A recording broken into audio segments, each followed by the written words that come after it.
Hello दोस्तों, नमस्कार, जय माता दी। आप सभी का स्टडी विद अजय पर फिर से स्वागत है।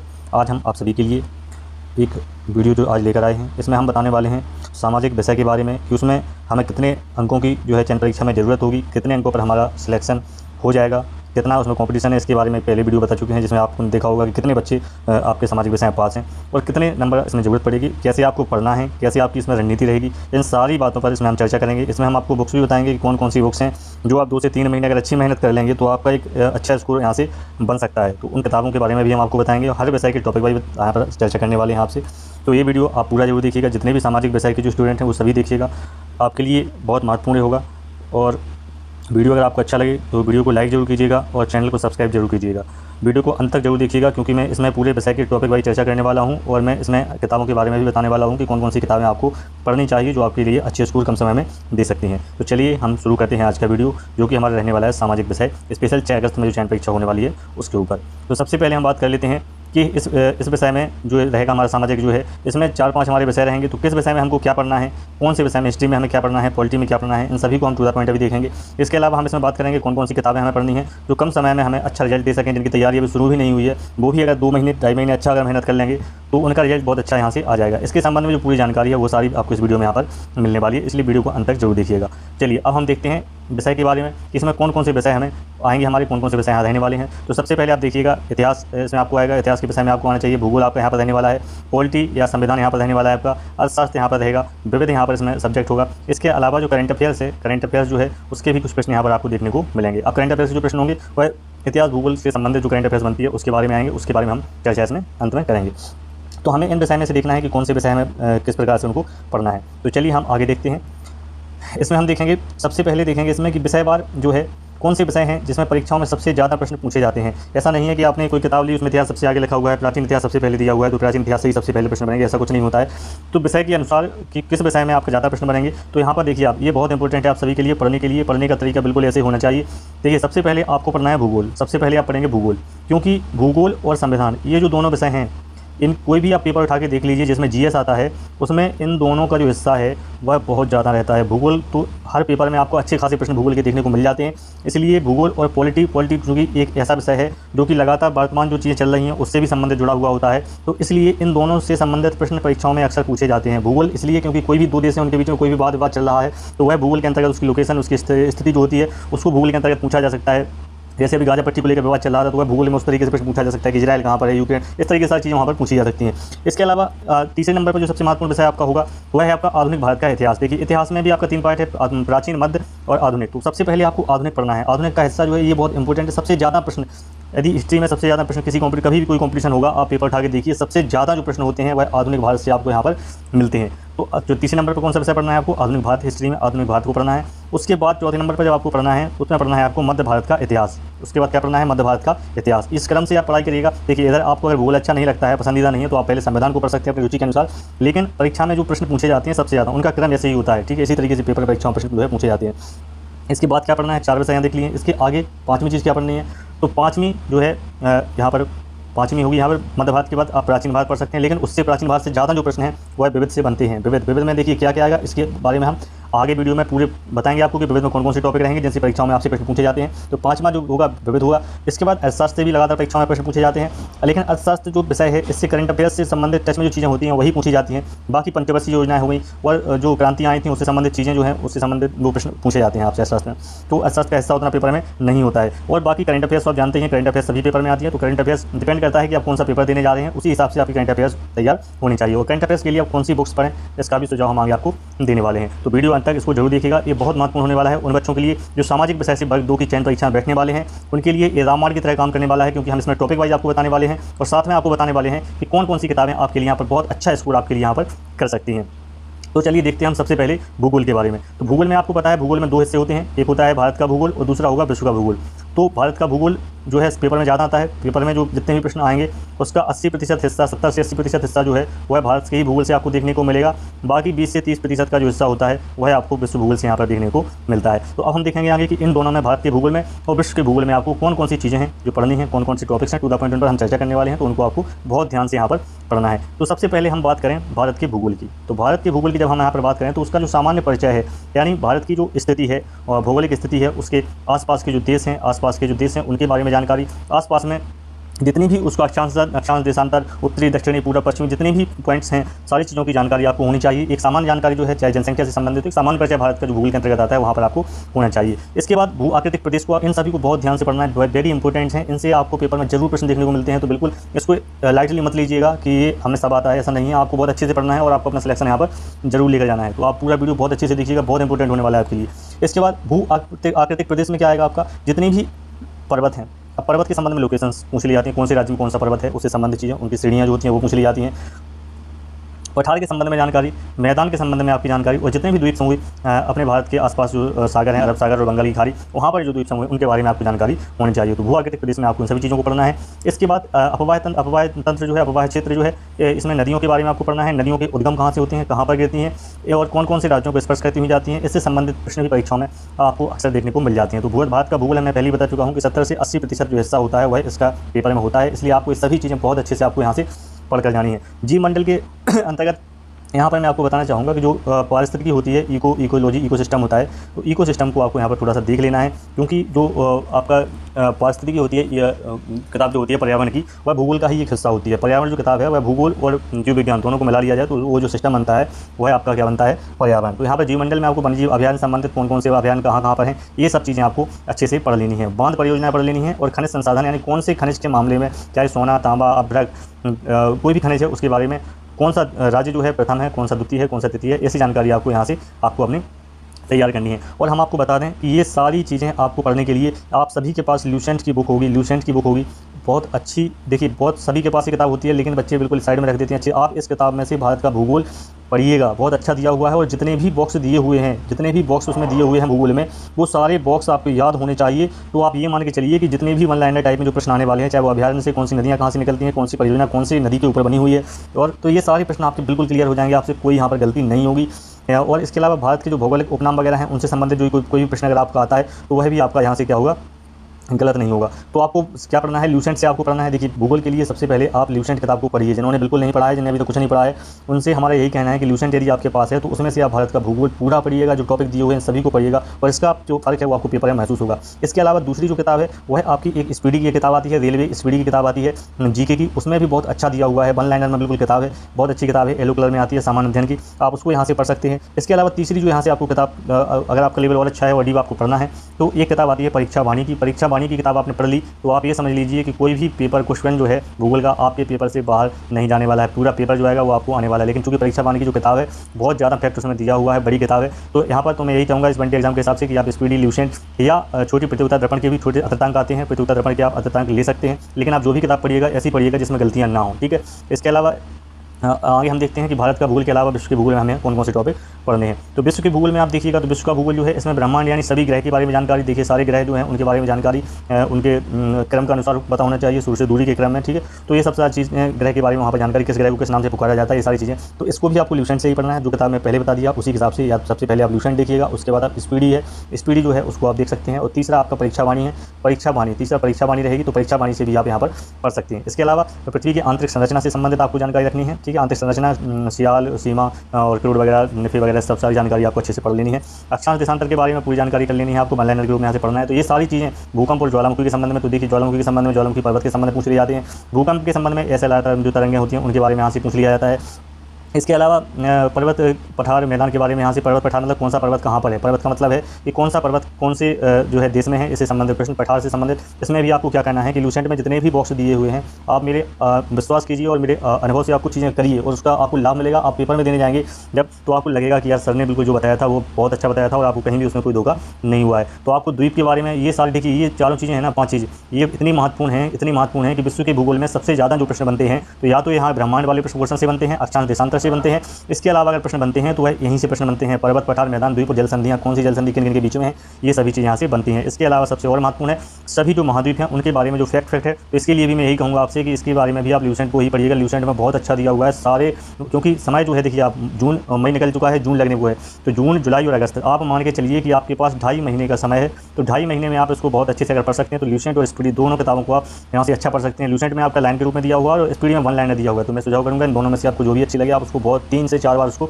बहुत अच्छे से पढ़िएगा। इसके बाद नदियों के पुराने नाम, देशों के पुराने नाम, वहाँ देशों की राजधानियाँ जो महत्वपूर्ण हैं, इन सभी को आपको यहाँ से देखना है। और इसके अलावा भौगोलिक उपनाम जो होते हैं, किसको क्या कहा जाता है, देखिए आप भौगोलिक उपनाम होते हैं तो जो राष्ट्रीय स्तर पर, अंतर्राष्ट्रीय स्तर पर जो देशों के चीज़ों के नाम हैं, उन सभी को आपको याद करना है। तो ये सारे पॉइंट्स भूगोल के हो गए हैं। इन सभी जो पॉइंट्स को आपको भूगोल में अच्छे से पढ़ लेना है। वीडियो आपको लास्ट तक देखिए, वीडियो हो सकता है थोड़ा सा बड़ा हो जाए, लेकिन आप देखिएगा पूरा, क्योंकि हम यहाँ पर टू द पॉइंट बता रहे हैं। थोड़ा सा वीडियो लंबा हो सकता है, लेकिन आप पूरा जरूर देखिएगा, तो आपके लिए विशेष रूप से महत्वपूर्ण होने वाला है। तो यहाँ पर विश्व का भूगोल हो गया, विश्व के भूगोल में क्या आपको पढ़ना है। इसके बाद हम बात करते हैं संविधान पॉलिटी की। तो यहाँ देखिए पॉलिटी हम बता रहे हैं कि दूसरे नंबर का ऐसा सब्जेक्ट है जो पेपर में सबसे ज़्यादा आता है। तो सबसे ज़्यादा जब आता है तो हमें इस पर ध्यान देना होगा। तो सबसे पहले क्या क्या पढ़ना है, तो स्रोत के बारे में कि कौन सी चीज़ कहाँ से ली गई है, ठीक है, संविधान संशोधन कहाँ से लिया गया है, नीति निर्देशक तत्व कहाँ से लिए गए हैं, मौलिक अधिकार कहाँ से लिए गए हैं। तो इससे संबंधित प्रश्न परीक्षाओं में आता ही आता है, तो आप इसको बहुत अच्छे से यहाँ से पढ़िएगा, वेरी इंपॉर्टेंट है। इनमें हमने उस टॉपिक को लिखा है जो आपको पहले पढ़ना है। इसके अलावा समय आपके पास बचता है तो आप पूरा विस्तार से चीज़ें पढ़िए, उसमें कोई दिक्कत नहीं है, बहुत अच्छी बात है। लेकिन अगर आपने अभी पढ़ाई चालू नहीं की है तो आपके लिए बिल्कुल सबसे पहले जो पॉइंट हम बता रहे हैं, सबसे पहले आप उन सभी पॉइंट्स को पढ़िएगा। और एक बात और याद रखिएगा कि सामाजिक विषय की जो जगह है पिछली बार की परीक्षा ज़्यादा आने वाली हैं और क्यों आने वाली हैं उसके बारे में विस्तार से आपको वीडियो बताएंगे, और उसमें बताएंगे कि क्या रीजन और किस वजह से हम कह रहे हैं कि सामाजिक विषय की जगह ज़्यादा आएंगे। इसलिए आप ये मत सोचिए कि जगह कम आने वाली है, आप पूरा पेपर पर फोकस करिएगा। बाकी आपकी तैयारी जैसी अच्छी होगी, आप मेहनत करेंगे तो भगवान भी संग जरूर देता है, ठीक है, तो आपका सिलेक्शन जरूर होगा। इसके अलावा दूसरा है भाग से संबंधित, कौन से भाग में क्या बताया गया है, तो पूरे भाग। इसके अलावा किस अनुसूची में किस बारे में बताया गया है, और प्रस्तावना से संबंधित प्रश्न। ये तीनों प्रस्तावना से संबंधित प्रश्न भी परीक्षा में अक्सर पूछे जाते हैं। कौन कौन से शब्द जो हैं जोड़े गए थे, कौन से शब्द बाद में जोड़े गए थे, कितने संविधान संशोधन उसमें हुए थे, संशोधन मान्य उसमें हैं कि नहीं, तमाम प्रकार के प्रश्न प्रस्तावना उद्देश्य से आपसे पूछ लिए जाते हैं। तो आपको दूसरे नंबर पर ये पढ़ना है। फिर पढ़ना है आपको मौलिक अधिकार, बहुत महत्वपूर्ण है, वेरी इंपॉर्टेंट है। तो मौलिक अधिकार को आपको अच्छे से पढ़ना है। आपको ऊपर नहीं पढ़ लेना है कि सीधा 14, 15, 16, 17 इस तरीके से पढ़ लिया। आपको अंदर के जो क्लोज रहेंगे वही भी आपको पढ़ना है, 15A, 15B, 15C, इस तरीके से आपको उनको अंदर से भी पढ़ना है, क्योंकि ये महत्वपूर्ण है। इससे जब पेपर थोड़ा सा अच्छा बनेगा, क्योंकि आपके विषय से ही पेपर होने वाला है, तो थोड़ा सा पेपर रेडी पाएगा तो आप उसमें से प्रश्न कर ले जाएंगे, आपसे गलतियां नहीं होंगी। इसके बाद चौथी चीज़ है वो है नीति निर्देशक तत्व और मूल कर्तव्य, इनको भी आपको पढ़ना है। इसके अलावा संसद, यानी संसद में क्या कहता है, तो राष्ट्रपति के बारे में आपको पढ़ना है, लोकसभा के बारे में और राज्यसभा के बारे में, बहुत इंपॉर्टेंट है। इसी प्रकार से आप राज्य की जो कार्यपालिका है उसके बारे में आपको पूरा पढ़ना है। उसमें राज्यपाल होंगे, विधानसभा होगा और विधान परिषद होगी, ठीक है। सभी जगह विधान परिषद नहीं है, जहाँ लेकिन इसके जो प्रावधान होते हैं उसके संबंध में आपको जानकारी होनी चाहिए। इसके बाद जो महत्वपूर्ण संशोधन हुए हैं, महत्वपूर्ण संशोधन, उनके बारे में आपको यहाँ पर पढ़ना है। तो जो पॉलिटी है आपकी, पॉलिटी को लिए भी मैं पहले सजेस्ट करूँगा कि सबसे पहले आप जो ल्यूसेंट, यानी ये किताब आप पकड़िएगा, ठीक है। तो ल्यूसेंट से आप यहाँ पर पढ़ सकते हैं, क्योंकि उसमें क्रम से दिया हुआ है, बहुत अच्छा दिया हुआ है, और जो पेपर है परीक्षा का वह उसके लिए पर्याप्त है। और ल्यूसेंट के अलावा इस PDF जोड़ लीजिए। इसके अलावा तीसरी जो मैंने किताब बताई थी वही मैं यहाँ सजेस्ट करूँगा, परीक्षा वाणी। देखिए यहाँ लक्ष्मीकांत लेकर पढ़ने का कोई मतलब नहीं है कि आप लक्ष्मीकांत लेकर बैठ जाइए। इतना बड़ा पेपर नहीं है कि आपको लक्ष्मीकांत की बुक लेकर यहाँ पर पेपर को देना पड़ेगा। पेपर के हिसाब से किताब का चयन कीजिए, तभी आपका सिलेक्शन होगा। ऐसा नहीं है कि पेपर कोई देने जा रहे हैं और लेवल का कोई और किताब पढ़ रहे हैं आप। तो इस बात को आप ध्यान रखिए, वनडे एग्जाम देने जा रहे हैं, उस हिसाब से आप इसको किताब यहाँ पर मैं सजेस्ट कर रहा हूँ जो कम समय में आप पढ़ सकते हैं। तो ल्यूसेंट की किताब आप यहाँ पर पढ़िए। इस पीडी का रेलवे सामान्य अध्ययन का आता है, उसको आप देख लीजिए। ऑब्जेक्टिव टाइप आता है, वन लाइनर में आता है, येलो कलर का, आप उसको देख सकते हैं, अच्छी किताब है। अगर अच्छा लगे तो आप ले लीजिए। तीसरी में सजेस्ट करता हूँ परीक्षा वाणी, और चौथी में यहाँ पर सजेस्ट करता हूँ प्रतियोगिता दर्पण का जो अध्ययन आते हैं उसको आप यहाँ पर पढ़ सकते हैं। तो ये पॉलिटी हो गया है। पॉलिटी के अलावा हम आगे देखेंगे, पॉलिटी के अलावा हम पढ़ेंगे आधुनिक भारत का इतिहास। इसके लिए तो हमें कुछ नहीं, सिर्फ आपको ल्यूसेंट ही पढ़ना है। देखिए ल्यूसेंट में जो आधुनिक भारत का इतिहास है ना, उसको एकदम से रट लो, एकदम से रट लो। और दूसरी चीज़ क्या है, मैंने बताया कि बॉक्स जितने भी दिए रहेंगे ये आपके लिए रामबाण साबित होने वाले हैं। जितने भी बॉक्स उसमें रहेंगे, चाहे उसमें क्या है, बहुत अच्छे से दिया हुआ है, पूरी तारीख दी हुई है, घटना जलियांवाला बाग का हुआ और सामने उसकी तारीख दी हुई है, पूना समझौता का हुआ, सामने तारीख आपको मिलेगी। तो पूरा आपको एकदम अच्छे से याद हो जाएगा, और यही पेपर में आता है। तो आपको बिल्कुल दूसरी किताब नहीं पढ़नी है। जो आपके पास ल्यूसेंट की किताब है उसका आधुनिक भारत का जो इतिहास है, इसको आप 3 से 4 बार पढ़ डालिए, 3 से 4 बार यहाँ पर पढ़ लीजिए बहुत अच्छे से। प्रश्न आपका बाहर नहीं जाएगा, प्रश्न आएगा आपको। 4 ऑप्शन में से अगर लगता है आपको कि आपको प्रश्न नहीं मिल रहा है तो आप ऑप्शन को अच्छे से देखिएगा। आप देखेंगे कि उसमें से 3 ऑप्शन ऐसे रहेंगे, 2 ऑप्शन जो आपको समझ में आ जाएगा कि उसका उत्तर नहीं है, यानी आप उत्तर के काफ़ी करीब यहाँ से पहुँच जाएंगे। जब पेपर टफ बनेगा तब, अगर पेपर सामान्य बनेगा तो आप बड़े आसानी से यहाँ पर कर ले जाएंगे। तो आपको 3 से 4 बार पढ़ना है, ल्यूसेंट किताब से पढ़ना है, ठीक है। इसमें क्या क्या पढ़ना है, तो उत्तरी भारतीय मुगल शासक हैं, जैसे बहादुर शाह जफर प्रथम थे, मोहम्मद साहिब और बहादुर शाह जफर द्वितीय, तो इनको सबसे पहले देखना है। बाकी अगर समय बचता है तो सारे टॉपिक्स आपको देख लेनी है। मराठा में आपको क्या क्या पढ़ना है, शिवाजी बाजीराव प्रथम और बालाजी बाजीराव, ये जो पेशवा बने थे, पेशवा से भी बन चालू हुआ था, तो यहाँ से आपको ये चीज़ टॉपिक देख लेने हैं मराठा में। ये भी सभी इंपॉर्टेंट है। मैं कह रहा हूँ सबसे ज़्यादा आधुनिक भारत से पूछे जाते हैं, तो आप ल्यूसेंट से पूरा आधुनिक भारत का इतिहास पढ़ लीजिएगा। बाकी दोनों किताबें मैंने पहले बताई हैं, वही मैं आगे सजेस्ट करता हूँ। आप जो सारे विषय रहेंगे उनसे ही पढ़िएगा। यूरोप कंपनी के बारे में आपसे पूछा जाए, कौन कंपनी कब आई, कहाँ उसने अपनी फैक्ट्री खोली और सबसे पहले उसमें कौन आया था, तो ये सारे फैक्ट आपको आधुनिक भारत के इतिहास से यहाँ पर पढ़ लेने हैं। इसके बाद हम आगे चर्चा करते हैं। इसमें आपको और है 1857 का जो स्वतंत्रता संग्राम हुआ था, उसमें अलग अलग जगह पर अलग अलग लोगों ने उसका नेतृत्व किया था, और उसके लिए अलग अलग अंग्रेज जो है अधिकारी लगाए गए थे। तो इसके बारे में सारी जानकारी आपको होनी चाहिए। काफ़ी बड़ा जो स्वतंत्रता संग्राम आंदोलन था, तो उसके बारे में आपको जानकारी। इसके अलावा भारतीय राष्ट्रीय कांग्रेस से संबंधित कोई ना कोई प्रश्न आपको परीक्षा में देखने को मिल जाता है। तो जो महत्वपूर्ण अधिवेशन हुए थे, जैसे महत्वपूर्ण निर्णय लिए गए थे, तो उनको आप अच्छे ध्यान से पढ़िएगा। अधिवेशन कहाँ हुआ था, अध्यक्षता किसने की, अध्यक्ष कौन था उस समय, ठीक है, और स्थान यानी कौन से स्थान पर वह किया गया था। 3 चीज़ों को आपको देखना है इसमें। बाकी इसमें राष्ट्रीय कांग्रेस की स्थापना कब हुई थी और इसके संबंध में जो फैक्ट हैं वो आपको यहाँ से देख लेनी है। इसके अलावा जो महत्वपूर्ण घटना है, जैसे साइमन कमीशन कब आया, बंगाल विभाजन, रॉलेट एक्ट, जलियांवाला हत्याकांड और गांधी जी के जो आंदोलन थे, उससे संबंधित ये सारी चीज़ें आपको ल्यूसेंट में ही मिल जाएंगी। उसमें जो बॉक्स दिए हुए हैं उसमें सारी चीज़ें दी हुई हैं, इनमें से ही प्रश्न परीक्षाओं में आते हैं। आप ज़्यादा किताबों के चक्कर में मत पड़िएगा और स्पेशली वर्ग 2 के लिए अलग से किताबों के चक्कर में मत पड़िएगा। आपको पता है कि जीएस आने वाला है, आप जो किताब आपके पास है, ल्यूसेंट सभी के पास होगी, सालों ल्यूसेंट रखी रहती है लेकिन याद नहीं हो पाती, लेकिन आपको उस तरीके से आप पढ़िएगा तो आपको उसका असर पेपर में देखने को यहाँ पर मिलेगा। इसके अलावा अगर आपको लगता है कि आपको और जैसी जरूरत है तो आप हमें कमेंट करके बताइएगा, हम आपके लिए जीएस जो महत्वपूर्ण होगी टॉपिक वाइज हम वो आपके लिए बनाकर ले आएंगे। इसके बाद मध्य भारत के इतिहास की अगर हम बात करें तो इसमें आप दिल्ली सल्तनत में क्या क्या पढ़ना है, तो कुतुबुद्दीन ऐबक, इल्तुतमिश, बलबन, अलाउद्दीन खिलजी और मोहम्मद बिन तुगलक, ये सारी चीज़ें महत्वपूर्ण है। सबसे पहले आपको इनको पढ़ना है क्योंकि जब पेपर उठा के देखिएगा यही लोग यहाँ पर मिलने वाले हैं आपको। इसके अलावा जब हम मुगल काल की बात करें तो वहाँ पर बाबर, हुमायूं, शेरशाह सूरी के बारे में, शेरशाह सूरी हुमायूं की जो लड़ाई हुई थी उसके बारे में, यहाँ युद्ध के बारे में पूरा आपको देख लेना है, कौन सा युद्ध कब हुआ था, क्योंकि इंपॉर्टेंट है दोनों लोग। इसके बाद अकबर, जहांगीर, शाहजहां और औरंगजेब, इन सब के बारे में आपको पढ़ लेना है, इनसे प्रश्न आएंगे आपके, ठीक है। तो इन सभी को टॉपिक वाइज आपको जल्दी से देख लेना है। मैं फिर से यही सजेस्ट करूँगा कि सबके लिए आप ल्यूसेंट को सबसे पहले प्रायोरिटी दीजिए, उसके बाद आप इस पीडी पढ़ सकते हैं। इस पीडी में बहुत अच्छा दिया हुआ है, इस पीडी पढ़ना कैसे है ये हम आगे आपको बता देते हैं, उसमें भी आप बहुत अच्छे से आप समझ जाएंगे और अच्छे नंबर आपको वहाँ पर मिल जाएंगे। इसके बाद आप विविध में बात करें कि विविध में आपको क्या पढ़ना है, तो विविध में आप इसमें पढ़ेंगे संयुक्त राष्ट्र संघ जो है उसके बारे में, अंतर्राष्ट्रीय जो संगठन होते हैं, देखिए ल्यूसेंट में पीछे विविध का पोर्शन दिया हुआ होता है, आप उसको बहुत अच्छे से पढ़िएगा। पेपर देखिए कहीं से नहीं बनता है, आप 10 प्रकार की किताबें पढ़ते हैं, थोड़ा थोड़ा पढ़े, 2-2 4-4 पेज पढ़े, छोड़ दिया, किताब अच्छी नहीं है, पेपर कठिन कुछ नहीं है। आप पेपर को आपने तैयारी करके तो जाइए, पेपर आपको कहाँ से देगा, संयुक्त राष्ट्र संघ से अगर प्रश्न आएगा और आप उसके बारे में जानते हैं तो आप क्यों नहीं कर पाएंगे प्रश्न को। तो आप इसको पढ़िएगा। विविध का जो पोर्शन है ये बहुत इंपॉर्टेंट होता है, हर पेपर में इससे प्रश्न आते हैं, अच्छा खासा पोर्शन आता है इसका। 20% जो जीएस रहेगा वो आपका यहीं विविध से ही रहने वाला होता है। तो राष्ट्रीय अंतर्राष्ट्रीय संगठन जो होते हैं, WHO, WTO, जितने भी संगठन हैं, सारे संगठन के मुख्यालय कहाँ पर हैं, उनकी स्थापना कब हुई थी, ये सारी चीज़ों के बारे में आप अच्छे से एकदम रख लीजिए। खेलकूद के बारे में आप पुरस्कार जो खेलकूद से संबंधित होते हैं, कौन कौन सी प्रतियोगिता हैं, उनसे संबंधित जो शब्दावलियाँ होती हैं, उनसे संबंधित जो शब्द होते हैं खेलकूद से, वो परीक्षा में आपसे पूछ लिए जाते हैं। इसके अलावा महत्वपूर्ण जो पुरस्कार हैं उनकी जानकारी आपको होनी चाहिए, कौन से पुरस्कार कौन से क्षेत्र में दिए जाते हैं और प्रथम पुरस्कार किसको दिए गए थे, जो महत्वपूर्ण पुरस्कार हैं। इसके अलावा अंतर्राष्ट्रीय राष्ट्रीय दिवस के बारे में आप पेपर में देखते हैं, कोई ना कोई दिवस पेपर में जरूर आता रहता है, तो ये सारी चीज़ें आपको यहाँ से विविध में पढ़ लेनी है। इसके बाद हम आगे बात करते हैं अर्थशास्त्र की, कि अर्थशास्त्र में आपको क्या पढ़ना है। तो अर्थशास्त्र में आप यहाँ पर पढ़ेंगे सबसे पहले जो पंचवर्षीय योजना है, पंचवर्षीय योजना बहुत महत्वपूर्ण है, इनसे ही संबंधित प्रश्न आपसे पेपर में पूछे जाते हैं कि कौन सी परियोजना पंचवर्षीय योजना थी और उसका जो मॉडल था वो किसने बनाया था, किसके आधार पर बनी थी, सबसे सफल कौन सी थी, सबसे असफल कौन सी थी। इसके अलावा ये सारी चीज़ें आपको यहाँ पर पढ़नी है अच्छे से। योजना आयोग को आपको पढ़ना है, योजना आयोग को आपको पढ़ना है। योजना आयोग के बाद जो आपका नीति आयोग बना था, यानी तो नीति आयोग के बारे में भी यहाँ से आपको पढ़ लेना है। इसके बाद औद्योगिक क्रांति के बारे में, श्वेत क्रांति, इंद्रधनुष क्रांति, जो जितनी भी क्रांतियाँ हुई हैं, ठीक है, हरित क्रांति, तो ये सारी क्रांतियों के जनक के बारे में पढ़ना है और कौन सी क्रांति किससे जो है संबंधित है इसके बारे में आपको पढ़ लेना है। प्रथम द्वितीय तृतीय क्षेत्र के बारे में आपको पढ़ लेना है, क्योंकि परीक्षा में पूछ लिया जाता है कि बताइए कृषि कौन से क्षेत्र में आती है, बताइए उद्योग कौन से क्षेत्र में आती है, तो इस तरीके से पूछ लिया जाता है। सबसे ज़्यादा जो आय होती है वह कौन से क्षेत्र से होती है, तो ये अर्थशास्त्र के अंतर्गत आता है, तो इन सभी को आपको अच्छे से यहाँ पर पढ़ लेना है। इसके अलावा जो अर्थशास्त्र में आता है वह विश्व बैंक, सेबी, एडा, नाबार्ड, RBI, SBI और भारत के जो राष्ट्रीय बैंक हैं उनके राष्ट्रीयकरण से संबंधित प्रश्न आपसे तमाम पूछ लिए जाते हैं, तो आपको इन सभी तथ्यों को अच्छे से आपको पढ़ लेना है। इनके लिए भी मैं सजेस्ट करूँगा, इनके लिए तो मैं सजेस्ट करूँगा आपको कि इस पीडी में जो अर्थशास्त्र दिया हुआ है उसको पढ़ लीजिएगा। ल्यूसेंट वही किताबें देखिए वही दो रहने वाली हैं, इन दो से ही आप वर्ग 2 का पेपर यहाँ पर निकालने वाले हैं, ठीक है। 2 ज़्यादा किताबों के चक्कर में पड़ेगा वह सिर्फ देखता ही रह जाएगा, जो 2-3 किताबों को पढ़ेगा पूरा पढ़ेगा उसका सिलेक्शन यहाँ पर पक्का होने वाला है। इसके अलावा अर्थशास्त्र में क्या पूछा जाता है, तो अर्थशास्त्र एक ऐसा सब्जेक्ट है जो कि करंट अफेयर से रिलेटेड होता है, करंट अफेयर्स में जो चीज़ें होती हैं वही पूछी जाती हैं।